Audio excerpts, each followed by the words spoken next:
Bueno, y como es de rigor en actos de esta naturaleza, pues de verdad os quiero decir que estoy muy agradecido.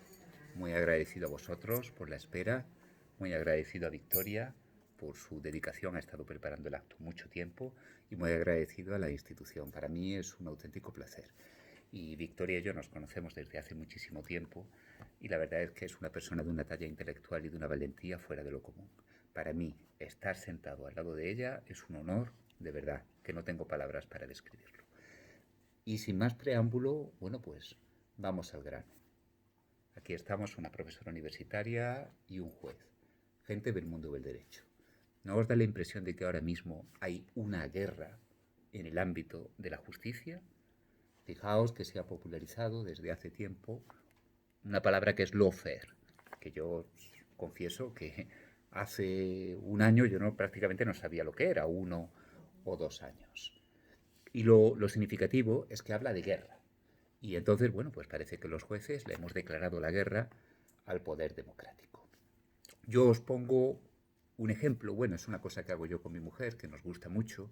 Cuando vamos por la calle, pues escuchamos simplemente las palabras que se lleva el viento. Cuando vemos a la gente pasar, pues a veces se oye un trozo de una frase, una palabra. Si estamos en el autobús, pues se oye a la gente hablar. Si estamos en un bar, en una cafetería, y se oye las conversaciones de la gente. No es que estemos fisgando ni prestando oídos a lo que no nos corresponde, pero es inevitable oírlo.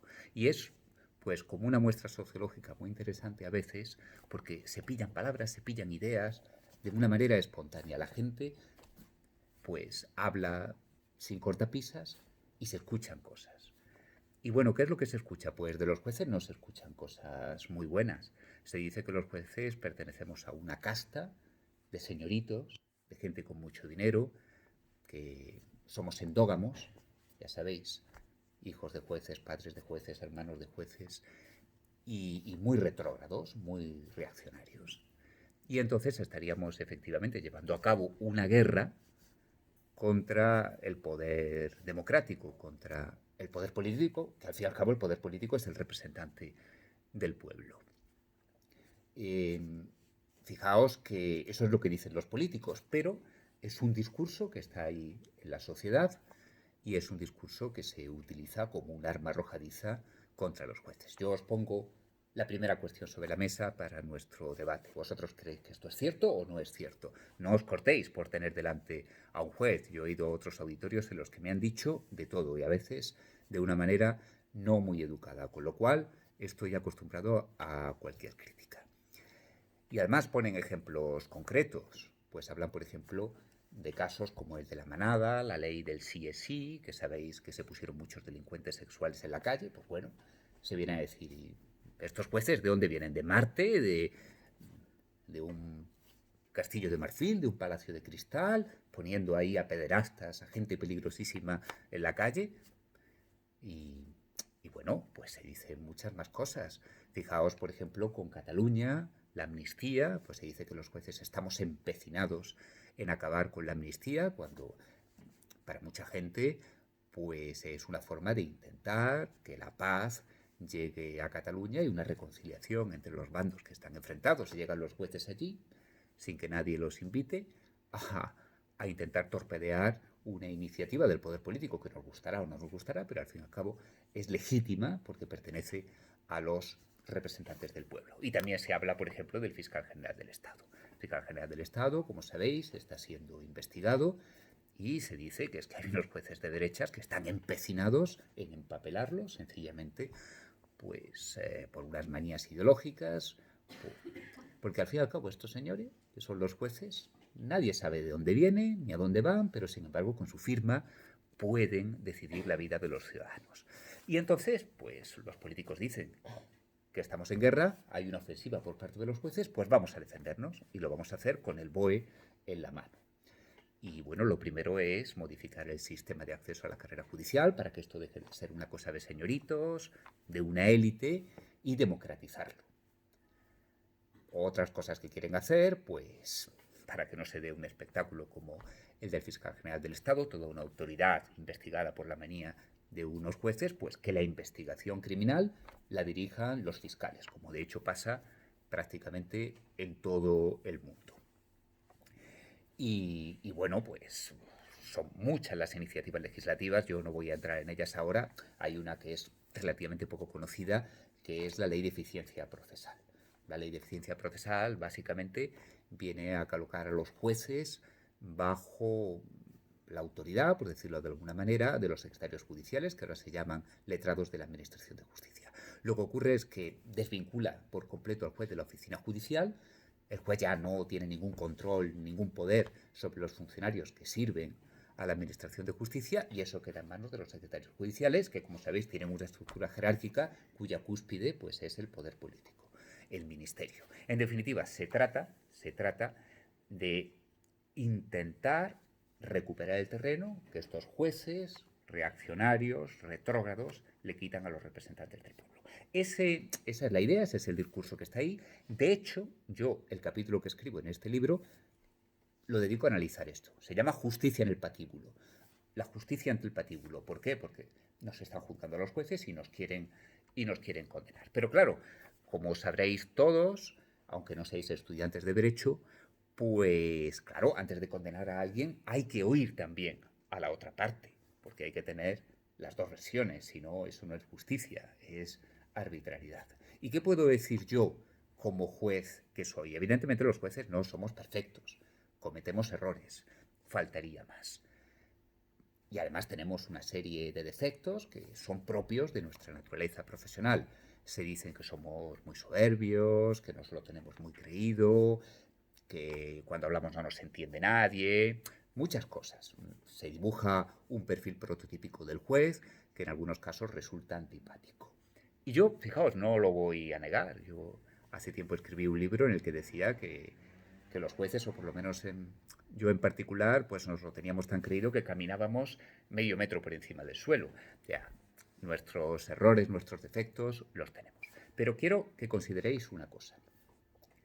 Comparad con los políticos. A los jueces no nos podéis decir nunca que nos llevamos el dinero ajeno, que estamos involucrados en casos de corrupción económica, que participamos de los tejemanejes del poder político en el que tan vergonzosamente están involucrados los partidos y estos espectáculos que vemos en prensa habitualmente. El juez no se lleva el dinero ajeno. Evidentemente que puede haber excepciones. Ha acabado en la cárcel.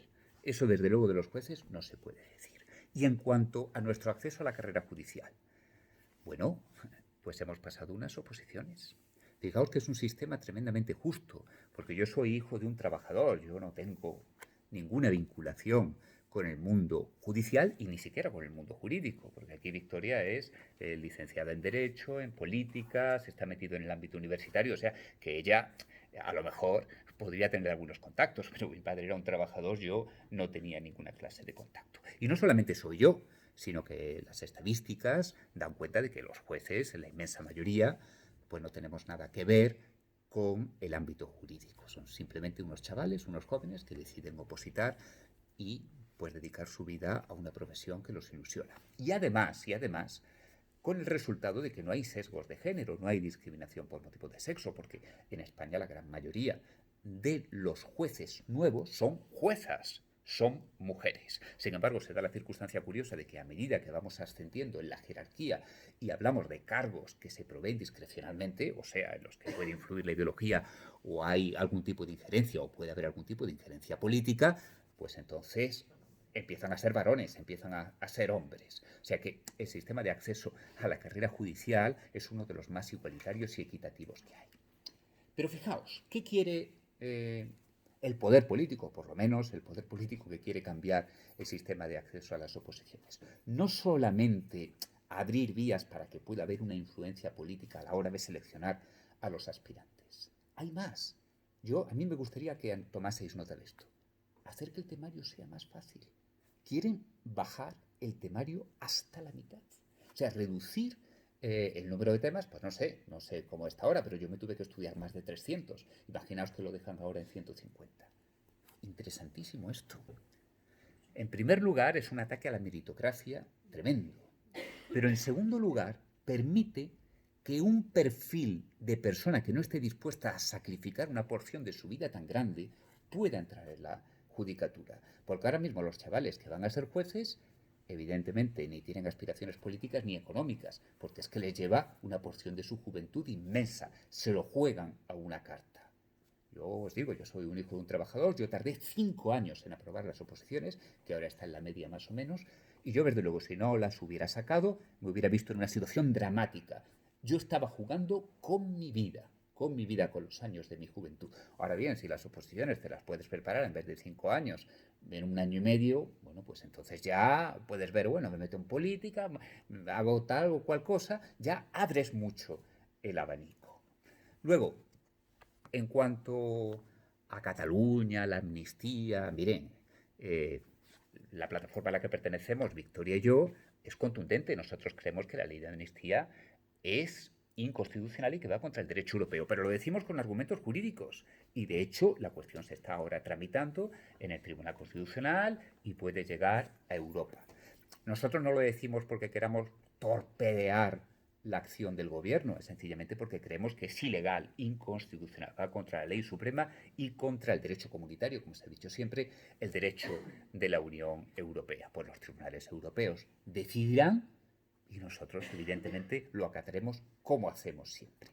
Ahora, en la prensa se está hablando de una iniciativa legislativa que quiere delegar pues, las competencias de control de fronteras y de inmigración en Cataluña. Es un debate complicado, es un debate difícil. Hay quienes dicen que eso es inconstitucional porque atenta al núcleo de la soberanía estatal. Otros dicen que no, porque al fin y al cabo lo que se está haciendo tan solo es delegar. Yo la verdad es que no lo sé, lo tendremos que estudiar, Victoria, podría ser quizás un tema interesante para la plataforma. No lo sé, habría que ver efectivamente si esas competencias son delegables o no, habría que ver pues en qué condiciones se puede delegar y sobre todo si luego después es factible recuperarlas en el caso de que se cambie el gobierno. Pero lo que yo no quiero que perdáis de vista es que en el año 2017 se produjo la declaración unilateral de independencia de Cataluña. Se produjo la declaración unilateral de independencia de Cataluña. Y bueno, pues en aquel momento quedó en el aire. Eso es como si Victoria y yo salimos ahora a la Plaza del Pueblo y decimos, Elche es independiente. Pues bueno, pues muy bonito, pero evidentemente, pues entre las palabras y los hechos hay una distancia muy grande y solamente los que están locos, los psicóticos, los niños, creen que las palabras por sí solas cambian la realidad. Entonces, allí en Cataluña pudieron decir lo que quisieron, pero eso siguió siendo España. Sin embargo, ahora, si tienen la Hacienda y tienen la policía y tienen el control de los mecanismos del Estado, pues esa declaración de independencia podría tener un respaldo fáctico, porque la soberanía, al fin y al cabo es una cuestión material, es una cuestión de poder efectivo. Entonces, si tú tienes la Fuerza Armada y tienes el dinero, pues a lo mejor las palabras ya no se quedan solamente en palabras. Y me diréis, señor juez, ¿y a usted eso qué le importa? ¿A usted eso qué le importa? Los catalanes, si quieren ser independientes, como si lo quieren ser, pues los cordobeses, yo soy cordobés, para que lo sepan, usted simplemente pues aplique la ley y se acabó. Bien. Lo que verdaderamente a nosotros nos preocupa es la hipocresía y la mentira institucionalizada. Por supuesto que se puede defender la independencia de Cataluña, pero lo que no se puede hacer, es utilizar la ley como excusa para perseguir fines contrarios a la ley. Y es lo que pasa con la amnistía, que ya lo hemos hablado en muchas ocasiones. La amnistía tiene una finalidad que es la convivencia y la paz. Si esa amnistía se utiliza para favorecer, a cambio de un puñado de votos, a los que quieren acabar con la propia Constitución, es una contradicción defender la amnistía invocando la Constitución, porque la amnistía, tal como se ha concebido esta amnistía en particular, es una carga explosiva puesta en los cimientos constitucionales del Estado. Ahí es donde nosotros incidimos. No tiene nada de malo, bueno, cada uno lo verá malo o bueno, yo ahí no entro, pedir la independencia de Cataluña o cualquier otra cosa. Lo que tiene de malo es utilizar la ley para fines contrarios a la ley. Y luego, con respecto a la investigación de los jueces y de los fiscales, esto es una batalla muy antigua que se viene dando desde hace mucho tiempo. Nosotros en la plataforma hemos tratado el tema muy extensamente, hemos publicado bastantes informes y hemos llegado a la conclusión de que en realidad da igual que investiguen los jueces o que investiguen los fiscales. Lo importante es que quien investigue el delito sea completamente independiente, autónomo. Perdón, autónomo no, completamente independiente e imparcial. Los fiscales son autónomos. Fíjense, no es simplemente un juego de palabras, es una idea fundamental que cambia la naturaleza del sistema. El juez no puede recibir órdenes de nadie, por eso es independiente. Sin embargo, los fiscales son autónomos porque pueden recibir órdenes de sus superiores. Una fiscalía completamente independiente, completamente desvinculada de la política, completamente neutral. Señores, los que quieren darle la instrucción a los fiscales no quieren eso, porque verdaderamente lo que les interesa es el mensaje oculto, que pueda haber una conexión con la política directa o indirecta. Eso es lo de menos. Ahí está la clave. ¿Qué más da que investigue un juez o un fiscal? Los nombres son lo de menos. Lo importante son las facultades del investigador. Y lo que quieren es una fiscalía que tenga conexiones con la política. Y fijaos, eso es algo que en algunos países se defiende sin ninguna hipocresía. En Estados Unidos, por ejemplo, la idea es que haya fiscales republicanos y fiscales demócratas, porque los fiscales conservadores pues serán más duros, pues que os digo yo, a lo mejor con los inmigrantes, y los fiscales demócratas serán más duros a lo mejor con los evasores de impuestos. Y entonces ellos hacen política en la persecución del delito. ¿Eso es lo que queremos nosotros en España? Que el investigador persiga de manera diferente a un delincuente o a otro en función de su ideología. Eso es lo que queremos, eso es lo que quieren en los Estados Unidos, pero lo queremos aquí.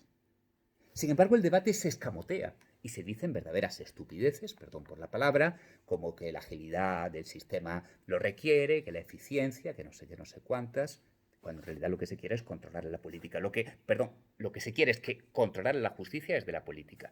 Lo que verdaderamente es irritante es la hipocresía, la mentira, que se cree una capa, una superficie, como decía Ortega, de una España oficial, pero que donde verdaderamente esté lo importante sea abajo. Y entonces se crea una farsa, un teatrillo, algo verdaderamente lamentable. Eso es lo que denunciamos, no es otra cosa. ¿Qué más podríamos decir? Pues, por ejemplo, hay una ley de eficiencia procesal, que ya le he mencionado, y en definitiva, nosotros creemos que hay una auténtica ofensiva, pero no de los jueces contra la política, sino de la política contra los jueces. No nos quedamos callados. La plataforma pues es una asociación de juristas, aunque también hay otros miembros que no son juristas, hay economistas, médicos, ingenieros, etcétera, pero hacemos sobre todo unos informes jurídicos muy, muy precisos que pasamos a los partidos políticos, a la academia, a los medios de comunicación. Ahora que estamos aquí, pues voy a recordar uno de los informes, y un capítulo trata de eso, que es el que ha hecho Victoria sobre el indulto. De verdad que os lo recomiendo porque es tremendamente sensato. Victoria reconoce que el indulto puede ser una institución necesaria en algunos casos para corregir injusticias y por lo tanto flexibiliza la justicia. Pero sin embargo, si el indulto se utiliza como un instrumento para conseguir finalidades contrarias a la ley, estamos pervirtiendo la finalidad del indulto, que al fin y al cabo es una idea parecida a la que dijimos con respecto a la amnistía. Escuchad, todo poder tiende a expandirse y es lógico que el poder político pues quiera, evidentemente, controlar a los jueces. Eso pasa en todos los sitios, porque somos humanos, no somos dioses, no somos ángeles asexuados. Todos tenemos estas tendencias. Lo que hay que hacer es montar un sistema que tenga los suficientes pesos y contrapesos, que así es como se llama el libro, las suficientes garantías para intentar que estas cosas no ocurran. Voy terminando. ¿Cómo? ¿Cómo se puede hacer esto? Pues lo que proponemos desde la plataforma es una cosa bastante sencilla. Miren, que el gobierno de los jueces no esté completamente controlado por los políticos. Yo soy juez, estoy hablando ahora mismo aquí, pero yo cada vez que hablo en público me la juego, porque si digo algo que puede molestar al poder político, el Consejo General del Poder Judicial, que es el órgano de gobierno de los jueces, me puede suspender de empleo y sueldo. Y Victoria, lo que decía antes de grabar, antes de empezar, a mí evidentemente yo no tengo recursos económicos grandes y a mí me quitan mi fuente de ingresos, yo paso hambre, o sea que es que eso no tiene vuelta de hoja. Pero el Consejo General del Poder Judicial lo eligen los políticos. Entonces, si yo estoy investigando, si yo hago algo que pueda perjudicar a un político y el político puede elegir a ese consejo que me puede suspender a la vez de empleo y sueldo, fijaos que se cierra un círculo infernal que está diseñado precisamente para controlar a los jueces. ¿Qué proponemos? ¿Que lo controlemos nosotros los jueces? No, no, Victoria lo sabe, lo que proponemos es que se lleve a efecto lo que proponen las instituciones europeas, que haya un equilibrio, una parte que sea elegida por los jueces y otra parte que sea elegida por el poder legislativo. Y entonces se llega al sistema de pesos y de contrapesos. Hay muchas cosas que hablar aquí, porque evidentemente nosotros también hemos estudiado la posibilidad de que si una parte del Consejo General del Poder Judicial es elegida por los jueces, pues eso se utilice para que determinadas asociaciones judiciales manipulen el proceso y al final termine controlado por una minoría que no representa a la mayoría de la carrera judicial. Precisamente con nuestros ingenieros, con nuestros matemáticos, hemos elaborado un informe que tiene una serie de cautelas para evitar que se produzcan esas manipulaciones electorales. Lo que yo quiero dejar aquí sobre la mesa es que nosotros no somos una asociación profesional y por lo tanto no venimos aquí a hacer política ni a intentar beneficiar a las corporaciones judiciales, a las asociaciones judiciales. Nosotros no somos una asociación judicial y la posibilidad de que el gobierno del Poder Judicial quede controlado por una asociación judicial o por algunas y que se repartan el pastel es algo que queremos evitar a toda costa. Por ejemplo, se acaba de renovar se acaban de elegir algunos cargos de magistrados del Tribunal Supremo por el Consejo General del Poder Judicial y ha dado la casualidad de que la mayoría de los elegidos pertenecen a las asociaciones judiciales mayoritarias. ¿Han tenido algo que ver? ¿Yo qué os voy a decir? Desde luego la sospecha es bastante fea. Pero si los cargos del Tribunal Supremo se reparten entre las asociaciones judiciales, es, es vamos, es peor el remedio que la enfermedad. Eso no lo queremos, no lo queremos nosotros. Termino hablándoos del libro. Mirad, el libro tiene contribuciones no solamente de jueces, sino también de profesores universitarios, periodistas, gente que no pertenece al mundo del derecho. Algunos de sus estudios son muy profundos, otros son ligeros, filosóficos, tiene pequeños artículos periodísticos. El libro se puede leer de una manera muy agradable. Cuando uno quiere profundizar, puede leer un capítulo más sesudo. Cuando tiene simplemente ganas, pues de pasar un rato, en el buen sentido de la palabra, puede leer artículos más humorísticos, más satíricos, y es como una especie de enciclopedia del estado de la cuestión de la politización de la justicia ahora, y yo sinceramente creo que si queréis estar al día, este libro os va a servir de mucho. Justicia ante el patíbulo, que digo yo en mi capítulo. Bien, si somos culpables, que se nos condene. Pero lo que estamos viendo ahora es un gobierno de una extremada debilidad que teme que los casos de corrupción se destapen por los jueces y vemos reacciones histéricas como de animales acorralados que no saben qué hacer para salvar su pellejo. Eso no es ni siquiera una guerra donde se supone que hay normas de honor y donde se supone que hay pues un cierto respeto al contrincante, al adversario. El intentar atacar la justicia para salvar el pellejo y mantenerse el poder, eso es simplemente una pelea tabernaria. Eso es una lucha de matones. Muchísimas gracias.